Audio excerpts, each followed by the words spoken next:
everyone, welcome back to the channel. Today we're diving into a super useful topic for Amazon sellers: how to create a promo code in Seller Central. First, log in to your Seller Central account and navigate to the Advertising tab. Then, click on Promotions.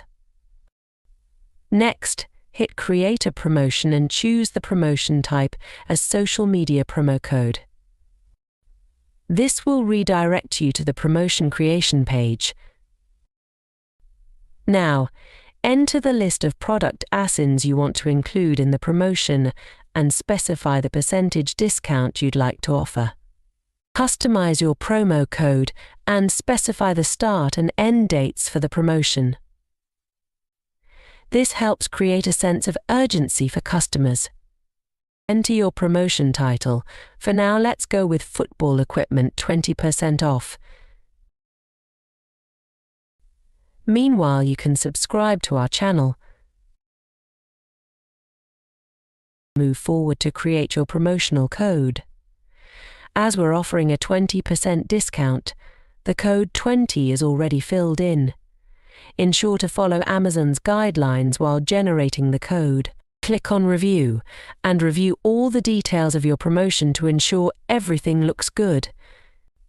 Once you're satisfied with all the details, simply click on the Submit button. And there you have it.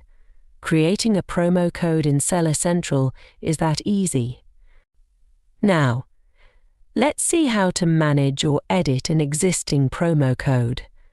Go to the Promotions section under the Advertising tab. Click on the Manage Promotions option and select the promotion you want to edit. Here you'll find options to edit the promotion, duplicate it, delete it, and more. Click on Edit and explore the options available for editing the promo code, such as changing the discount amount, updating the validity period, and modifying other relevant details. Once you've made the necessary edits, take a moment to review the changes you've made to ensure everything looks correct, and save your changes to update the promo code with the new details. If you found this video helpful, don't forget to give it a thumbs up and subscribe for more Amazon selling tips. See you in the next one.